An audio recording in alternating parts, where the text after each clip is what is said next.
Vamos então conversar agora com quem entende do assunto, professora de Relações Internacionais da Unifesp, a Carolina Silva Pedroso. Carolina, bem-vinda, hein? A nossa programação aqui a nossa manhã da CNN Brasil. Lhe parece que o opositor a Nicolás Maduro tem força para tirar essa cadeira do atual presidente? Bom dia, Elisa. Bom dia a todos que nos acompanham.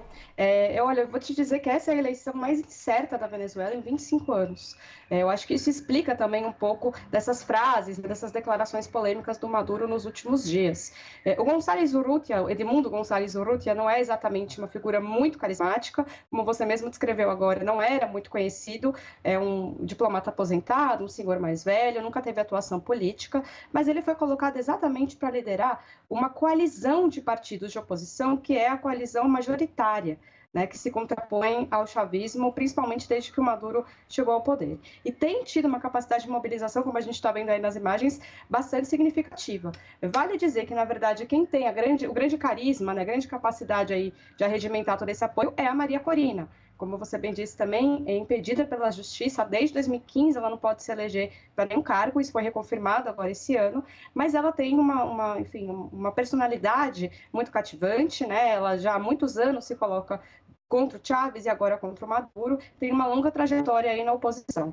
Então, González Urrutia, na verdade, é a figura que está à frente de um movimento que não é exatamente liderado por ele, e tem chance sim de ganhar. Inclusive aqui uma fala que nós temos dela, ó, tá aparecendo aí para você a Maria Corina Machado, que eu equivocadamente chamei de Marina.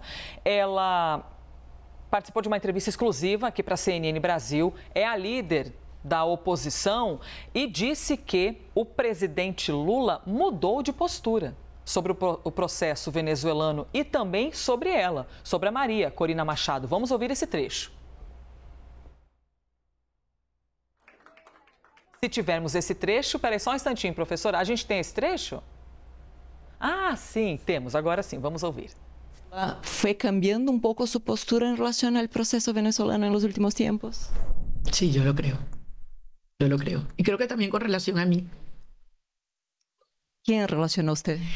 Porque bueno, creo que en su momento, creo que fue muy duro con relación a la defensa que yo hice de mi derecho a ser candidata, habiendo tenido más del 90% del apoyo en las primarias y habiendo sido objeto de una persecución legal brutal e injusta por parte del régimen y una inhabilitación totalmente inconstitucional. Pero al final yo creo que quedó claro que lo nuestro es una lucha que nos trasciende a cada uno de nosotros. Entonces trata de unir um país e de salvar a Venezuela. A gente vai ouvir um outro trecho também dessa entrevista. A Luciana Tadeu, a Maria Corina Machado, também comentou as declarações recentes de Lula sobre o atual presidente, Nicolás Maduro. Vamos ouvir.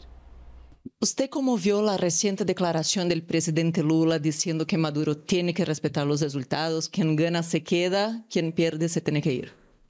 Muy positivo, muy positivo. ¿Ustedes estaban esperando declaraciones más enfáticas por parte de Brasil? Yo creo que el presidente Lula ha tenido declaraciones muy importantes y muy oportunas en estos últimos días.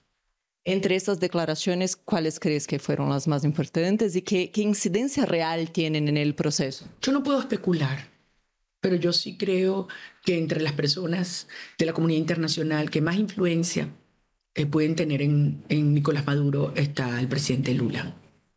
Olha só que fala importante, hein, professora? A gente ouvindo, inclusive, essa que era uma candidata, ou uma possível candidata, falando sobre a influência que Lula poderia ter em cima de Nicolás Maduro. Por isso que chama a atenção, eu não sei se a gente pode chamar, professora, de troca de farpas dos últimos dias, né? Mas Nicolás Maduro dizendo, ó, quem está preocupado, após uma fala pública de Lula, quem está preocupado, que tome um chazinho de camomila.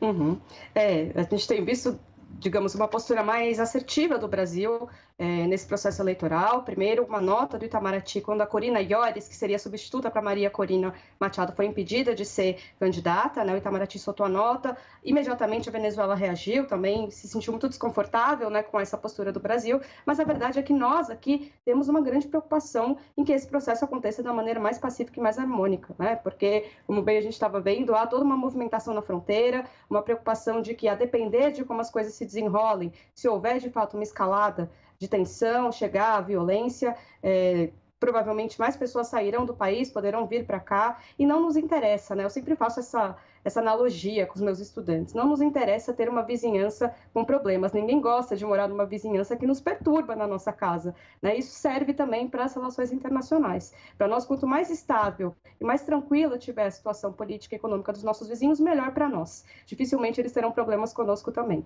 Então, o papel do Brasil nesse sentido é extremamente grande. De fato, o presidente Lula tem bastante prestígio internacional, tem conquistado maior confiança da oposição durante esse processo, e vai ser essencial ter figuras como ele e outras lideranças também aqui na América Latina dispostas a fazer uma mediação, porque tem uma questão crucial aqui, Elisa, que a eleição vai ser agora em julho, mas a posse é só em janeiro de 2025. Então, se o clima já está tenso agora, você imagine nos próximos 6 meses, a depender dos resultados. Então, vai ser essencial que a comunidade internacional se coloque à disposição para construir uma transição pacífica, seja ela na possibilidade de vitória da oposição, seja ela na possibilidade de reeleição do Maduro, porque a oposição também não vai aceitar com facilidade esse resultado, e a tensão pode ser levada do mesmo jeito.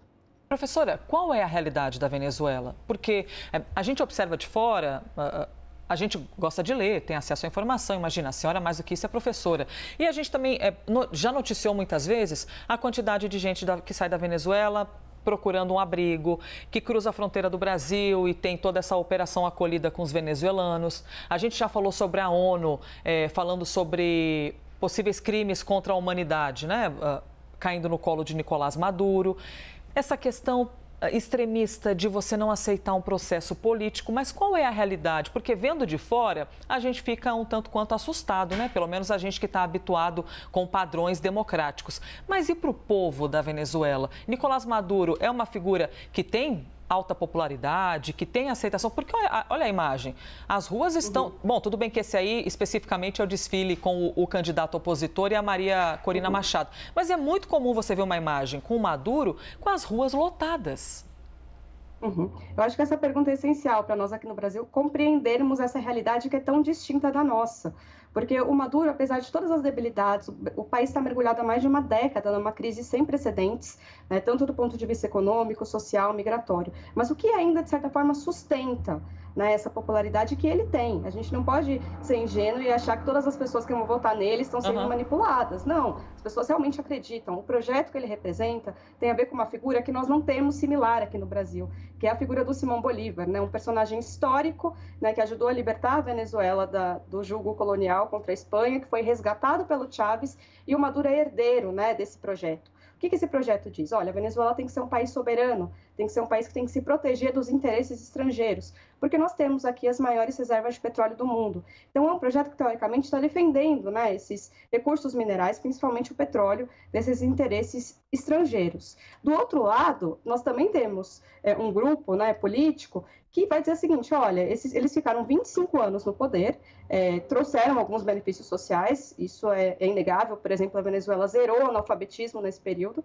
mas trouxe outros problemas, né? A Venezuela se tornou um problema no cenário internacional, enfim, todas essas questões que você falou, né, de violação de direitos humanos, é um país muito militarizado, né? Hoje o Maduro também conta com esse apoio importante das Forças Armadas, é preciso renovar, é preciso mudar a situação política. Então, é um país, basicamente, que é uma polarização tão extrema, por isso que eu acho que se diferencia de nós, em que as partes políticas não conseguem conviver. Elisa, para que essas eleições acontecessem agora, as partes precisaram se encontrar fora do país para definir o calendário eleitoral, para definir quais seriam as condições das eleições, ou seja, que deve haver respeito mútuo, né, que não deve haver perseguições, tem que haver o reconhecimento do resultado, seja ele qual for, e a gente está aqui, às vésperas das eleições, se perguntando, será que o Maduro vai aceitar o resultado se ele perder? Será que a oposição vai aceitar o resultado se ela perder? Então, assim, é uma situação de anormalidade, sem dúvidas, do ponto de vista democrático, com uma população fortemente mobilizada em dois polos distintos.